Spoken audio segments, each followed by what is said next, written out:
Instalaciones 2, Cátedra Roscardi, instalación eléctrica, segunda parte. Bueno, en esta segunda parte, continuando con los conceptos que habíamos visto en la primera parte, vamos a especificar bien en qué consiste los servicios generales, qué comprenden los servicios generales. Vamos a comentar algo sobre los tableros eléctricos y las protecciones, lo que tenemos que ver como selectividad de las protecciones, y vamos a ver un poco también los esquemas unifilares, lo que vimos al final de la primera parte. Eh, ¿En qué comprenden los servicios generales de un edificio? Estos servicios generales van a incluir todo lo que nosotros tengamos en el edificio dependiendo de la envergadura que el edificio tiene. Si es un edificio de vivienda con determinada cantidad de usuarios o determinada altura, va a tener determinados servicios. Si es un edificio de gran altura, si es un edificio de oficina, si es un edificio que tiene oficinas y comercio, eso va a incrementar la cantidad de servicios que van a tener. Lo que nosotros ponemos en este primer listado es una cantidad de elementos básicos que se pueden incrementar en función de la envergadura que el edificio tiene. Van a tener, pero todo lo que entran acá son toda la parte común que tienen todos los usuarios. O sea, no entra nada de lo que sea individual de cada usuario, sino toda la parte general y común. Por eso decimos que entra la iluminación de pasillo, todo el acceso al edificio, la parte de pasillo, palier, cocheras, salas de máquina, toda la parte exterior, que podemos tener iluminación exterior del edificio o iluminación exterior en la parte interna del edificio, como pueden ser los patios, patios de aire y luz, patios de contrafrente, pulmón de manzana, jardines interiores que pueden tener. Toda esa parte exterior también van a entrar dentro de la parte de iluminación general o iluminación especial. En la iluminación de emergencia que es obligatoria, que después lo vamos a ver en la próxima clase, en lo que es iluminación de emergencia y las restricciones que tiene, toda la iluminación de escaleras, todos los tomacorrientes de uso general o de uso especial.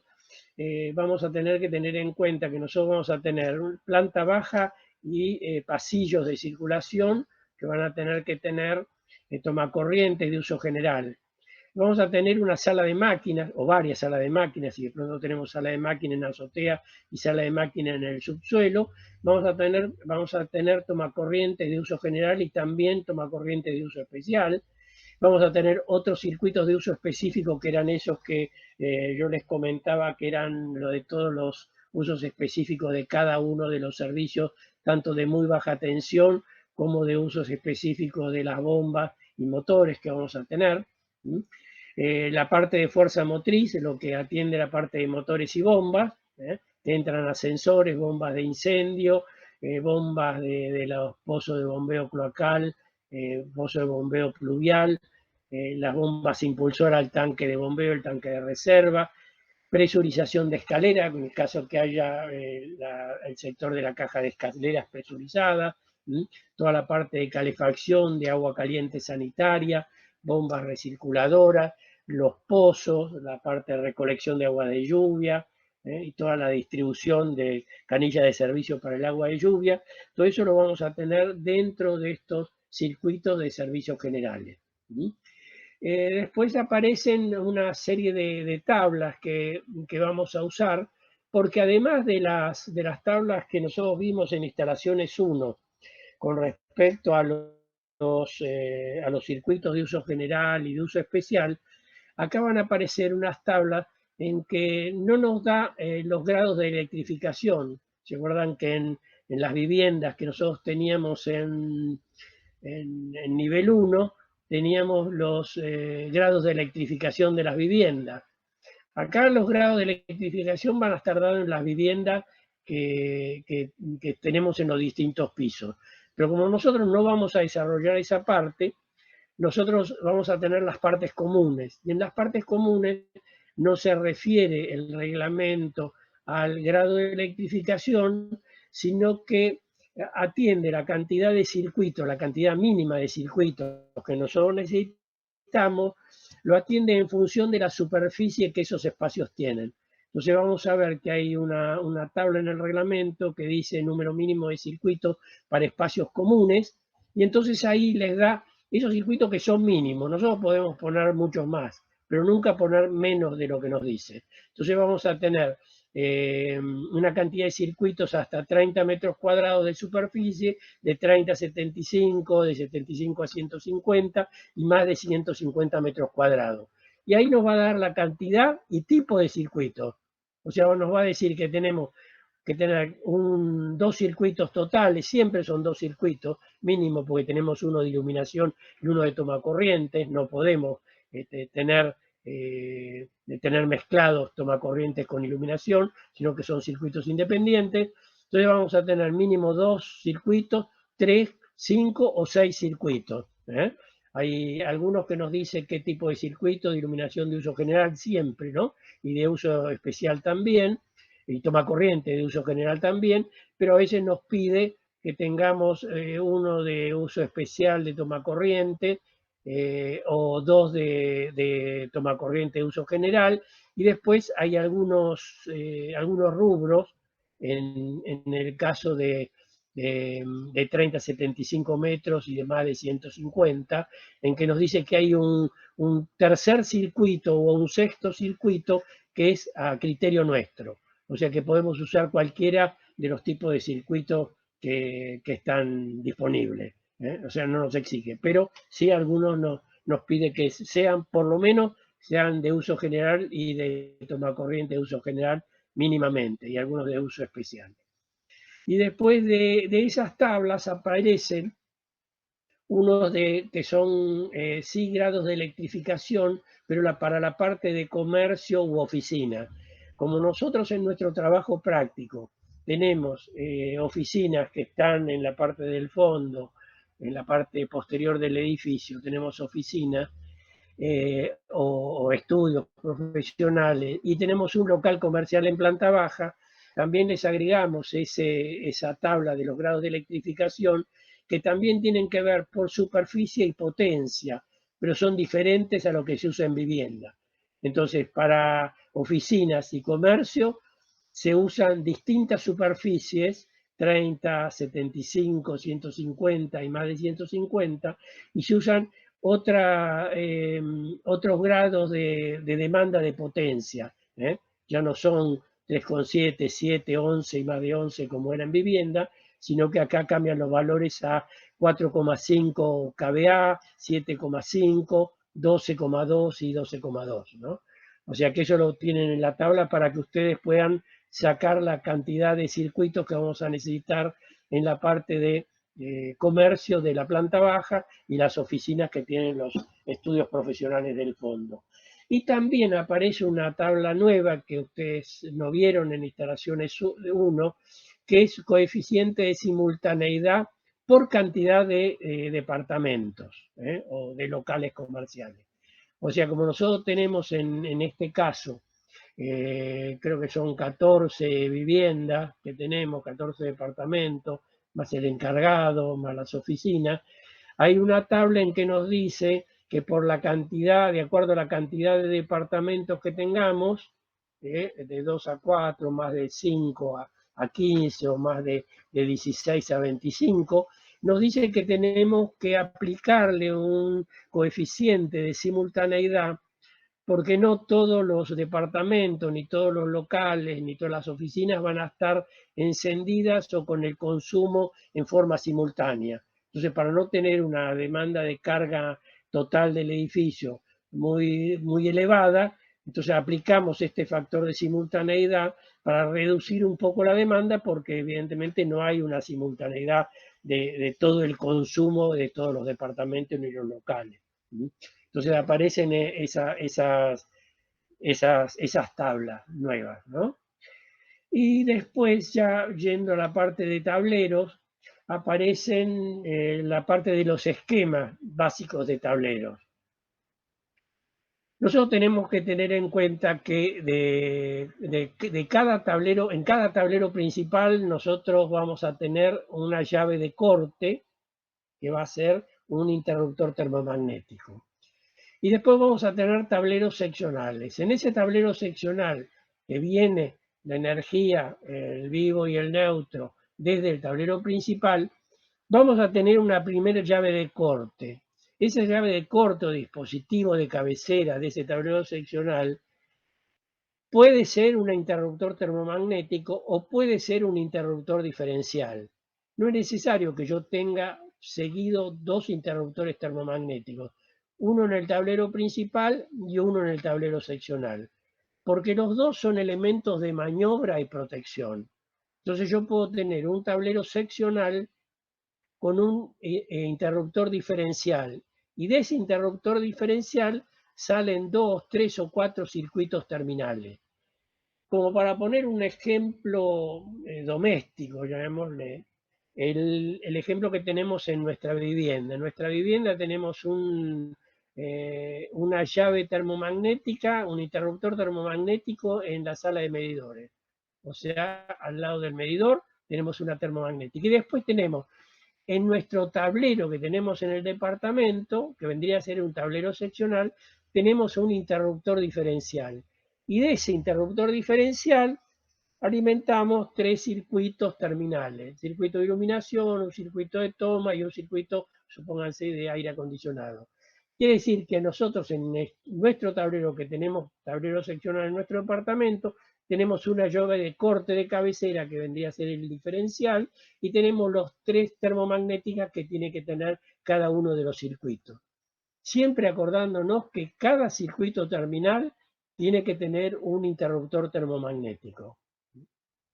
No es necesario que tengamos un diferencial por cada circuito. Nosotros podemos tener un diferencial cada 2, 3, 4 circuitos, que ese es un elemento que vamos a tener en cuenta y que lo vamos a explicar en la clase virtual, porque no podemos tener un interruptor diferencial con muchos circuitos, que atiendan a muchos circuitos, simplemente por una situación que cuando nos falla un circuito no podemos detectar rápidamente cuál es. Entonces vamos a hacer una distribución de esquemas para que cada interruptor diferencial atienda a determinada cantidad de circuitos. Pero sí tener en cuenta que cada circuito terminal tiene su interruptor termomagnético.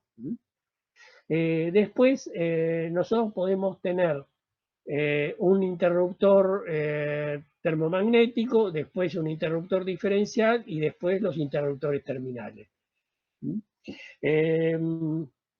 Ahí vamos a ver varias imágenes de tableros seccionales. Después aparece el concepto de selectividad entre las protecciones.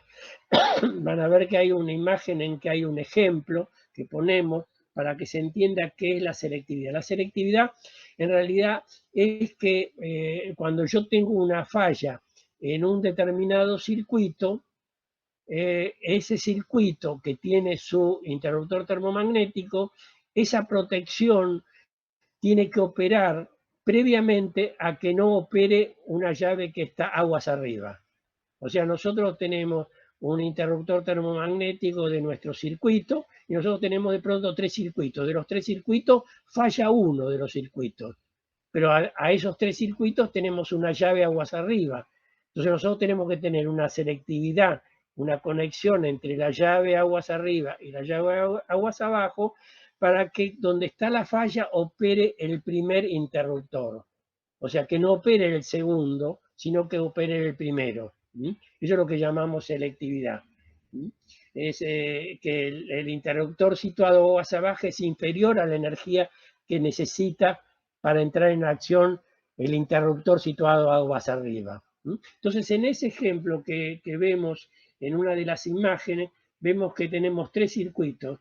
Circuito de izquierda a derecha de 10 amperes, los dos primeros, y el de 16 amperes en el último, lo que tienen la capacidad de los interruptores termomagnéticos de soportar una intensidad que va entre 10 y 20 veces el valor nominal de la protección. Quiere decir que si nosotros tenemos 10 amperes, los 10 amperes me permiten una intensidad entre 100 amperes y 200 amperes. Entonces nosotros tenemos en la imagen de la izquierda, donde tenemos los tres circuitos, el circuito de 16 amperes quiere decir que nos soporta una intensidad de 160 amperes hasta 320 amperes. Y nosotros aguas arriba tenemos un interruptor termomagnético de 20 amperes que nos soporta de 200 a 400. Quiere decir que la falla que tenemos en el interruptor aguas abajo, el de 16 amperes, está en el rango del que está aguas arriba. Entonces puede operar cualquiera de los dos interruptores, el que está aguas abajo o el que está aguas arriba, para que a nosotros no nos opere esa situación, porque nosotros lo que queremos es que opere el interruptor donde está la falla. Entonces nosotros lo que tenemos que tener esa selectividad entre el interruptor aguas abajo y el interruptor aguas arriba. Entonces, lo que nosotros hacemos en esa selectividad es colocar en la imagen que van a ver a la derecha un interruptor que esté por encima de esos 320 amperes que me soporta el mayor interruptor termomagnético de abajo. O sea que si el de abajo me permitía entre 160 y 320, yo voy a poner aguas arriba uno que sea de 320 a 640. Entonces por eso pongo un interruptor de 32 amperes arriba en vez de tener el interruptor de 20 amperes. Entonces yo ahí tengo la selectividad entre el interruptor de 16 amperes que está donde aparece la falla y el interruptor aguas arriba que no va a operar porque va a operar el que está aguas abajo. Por eso ahí ponemos el ejemplo con la selectividad, con uno cuando no hay selectividad y cuando en el circuito hay selectividad. Eso es muy importante para... es un poco más caro el hecho de tener interruptores termomagnéticos de mayor capacidad, pero nos resuelve problemas de la instalación. O sea, tenemos una mejor operación de mantenimiento y de resolver los problemas en una instalación. Por eso es muy conveniente hacer la selectividad en las protecciones. De la misma manera podemos hacerlo con los interruptores diferenciales, pero sí es importante que ustedes resuelvan bien la distribución de los circuitos y también la selectividad entre las protecciones. Después aparecen la coordinación de esos dispositivos, que es un poco lo que les explicaba antes, en distintos esquemas, para cuando se producen las fallas en alguno de los circuitos que están aguas abajo, ¿no? Estas son distintas que tanto operan para sobreintensidad como para cortocircuito, porque no nos olvidemos que cada circuito terminal que nosotros tenemos opera el interruptor termomagnético para sobreintensidades y cortocircuitos, o sea que cualquiera de las fallas que se produzcan en esas situaciones nos va a operar el interruptor. Y al tener selectividad no va a operar el que se encuentra aguas arriba. Estas son varias de las situaciones.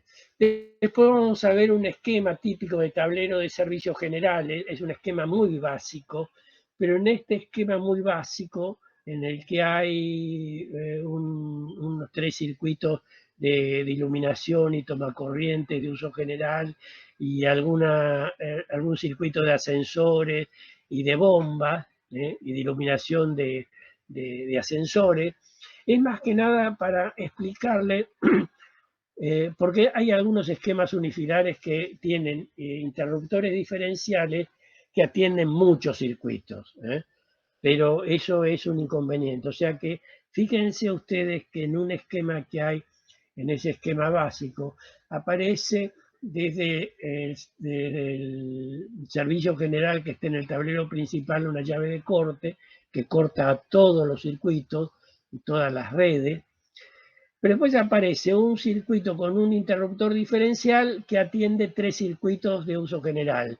Uno de iluminación de uso general, que puede ser los pasillos, uno de iluminación automática, que es de escalera o de pasillo, y una toma corriente de uso general.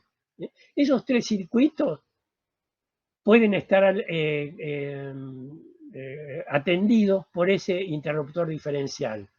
Ahora, si nosotros en vez de tener esos 3 circuitos, cuando se produce una falla en cualquiera de esos 3 circuitos y opera el interruptor diferencial, nosotros podemos ir probando cuál de esos circuitos tiene la falla. Ahora, si nosotros a esa línea le agregamos 6 circuitos más, ya vamos a tener 9 circuitos atendidos por un interruptor diferencial, por una protección. Quiere decir que nosotros en cualquiera de esos 9 circuitos que se produzca una falla, va a ser mucho más complicado que nosotros sepamos dónde está la falla rápidamente. Entonces nosotros tenemos que hacer una distribución en el edificio como para nosotros poder detectar rápidamente dónde se producen las fallas y poder trabajar con las protecciones, tanto sea de termomagnética como de interruptores diferenciales. ¿A qué me refiero con esto? Supónganse en el edificio que nosotros tenemos, vamos a tener iluminación de pasillo, iluminación de escalera y toma corrientes de pasillos o de la superficie de acceso. Bueno, esos circuitos que son de uso general los vamos a atender de un determinado tablero seccional y atendido, puesto en algún lugar del edificio que lo atiende el encargado o el personal de mantenimiento, y se refiere a todo lo que es pasillo y palier y escaleras. Pero no los vamos a mezclar, por ejemplo, con la sala de máquinas. Nosotros de pronto tenemos una sala de máquinas en el subsuelo, vamos a tener otro tablero seccional que va a atender la iluminación de la sala de máquina, que va a atender los tomacorrientes de la sala de máquina, tomacorrientes comunes o especiales, y después vamos a tener algún circuito de muy baja tensión de pronto. Entonces lo atendemos con otro tablero seccional que tenemos todo lo que es sala de máquina y subsuelo. Y después tenemos los circuitos que van para los ascensores, los circuitos que van para la iluminación de la cabina del ascensor y la iluminación de la sala de máquina de ascensor. Después tenemos los tableros de bombas que son aparte. Después tenemos los tableros de los motores de los portones. O sea, todos los otros tableros que van a ser con tableros seccionales aparte. Y no mezclar en tableros seccionales bombas con motores, con iluminación de pasillos, con iluminación de escalera, con luz de emergencia. O sea, tratar de subdividir el edificio en secciones razonables para con esas secciones colocamos tableros seccionales que atiendan determinada cantidad de circuitos. Cada uno de ellos va a tener los primeros seccionamientos y los seccionamientos que van a tener los tableros seccionales o subseccionales que tengamos. Ese es un criterio que es importante para que tengamos en cuenta en la distribución de tableros. Y después en otra imagen que hay de un esquema unifilar básico, está como dividido en 3 sectores. Pero esos 3 sectores, ustedes háganse a la idea que está dentro de un mismo gabinete. O sea, nosotros vamos a tener un gabinete importante, que es el gabinete de tablero principal de servicios generales, donde vamos a tener las protecciones que atienden a todos los servicios, tanto sean de 220, en forma ordenada los vamos a tener, todo lo que es correspondiente a corriente monofásica y todo lo que corresponde a corriente trifásica. Y en ese gabinete grande vamos a tener todas las protecciones con las cuales cortamos todos los servicios que nosotros queremos, estén ubicados donde estén ubicados. Y después, en cada sector planificado del edificio, donde tengamos las bombas, los pozos, los motores, los ascensores, ese tipo de cosas, vamos a tener los tableros seccionales o subseccionales con sus circuitos terminales. Entonces, para que ustedes vean que esto que nosotros de pronto esquematizamos en forma separada, está unificado en un gabinete grande, importante, o en dos gabinetes, como nosotros querramos proyectar, pero que de ahí, de esa parte general o principal, van a salir todos los tableros seccionales que van a estar ubicadas al lado de las máquinas o equipos que nosotros tengamos en todas las partes del edificio. Y después aparece en los esquemas unifilares de aplicación, hay un ejemplo, uno que está en línea de color rojo y verde, o rojo y azul, perdón, para diferenciar. Este es un ejemplo que ustedes van a tener también como ejemplo de cálculo para que ustedes se guíen de eso, pero más que nada para explicarle que en este esquema ustedes van a ver a la izquierda que hay dos esquemas de tablero, pero son esquemas de las unidades de vivienda, o sea, de la unidad de vivienda y del local comercial. No nos interesa desarrollarlo eso de los 20 departamentos, pues sabemos que un departamento es igual que lo que hicieron en instalaciones 1 y que va a tener los circuitos de una unidad de vivienda, nada más. O sea que no nos interesa. El del local comercial, si quieren lo desarrollamos, va a tener 2 o 3 circuitos de acuerdo al consumo que tenga ese local. Lo que nos interesa es lo que está en el medio y a la derecha de ese esquema, en el que tenemos la caja de tomas, que es la conexión que viene de la red de distribución, el tablero de corte de emergencia general que esté entre la caja de toma primaria y la caja de toma secundaria, y después la distribución que va al tablero principal, que es todo lo que está en la parte superior de este esquema.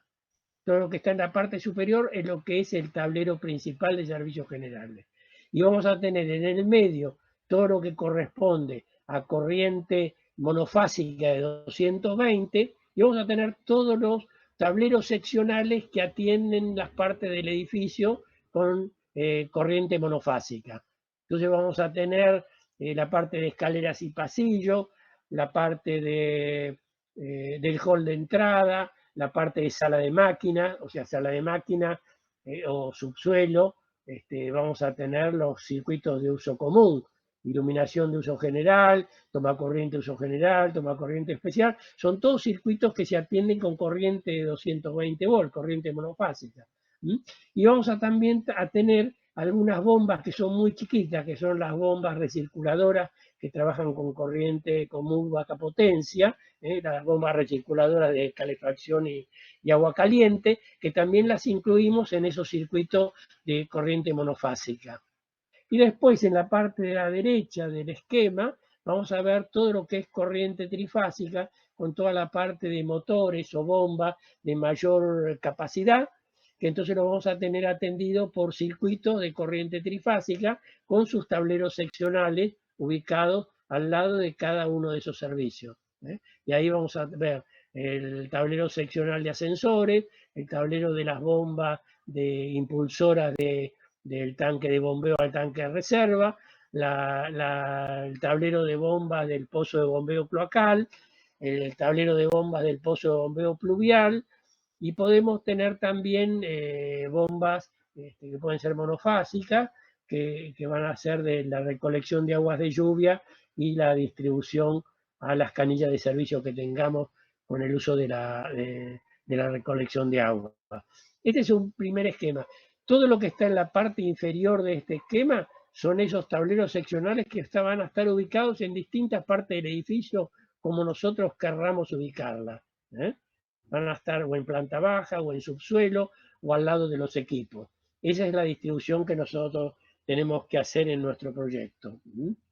Para que vean, esas líneas que están marcadas en cada circuito, que son dos líneas cruzadas, dos tildes que están sobre la línea, esto es lo del esquema unifilar que me está indicando que yo tengo un vivo y un neutro en el caso de las monofásicas, y que tengo 3 vivos y un neutro en el caso de las trifásicas, que voy a tener las 3 fases y el neutro, y en la parte de los motores que van a estar alimentados por las 3 fases solamente. Así que estos son esquemas indicativos. Y en las últimas, que es de otro ejemplo, que no es un ejemplo que ustedes tienen como guía, sino para que vean la complejidad que tiene un tablero de servicios generales, en el que pueden ver a la derecha, en la parte superior a la derecha, pueden ver lo que es el tablero principal de servicios generales.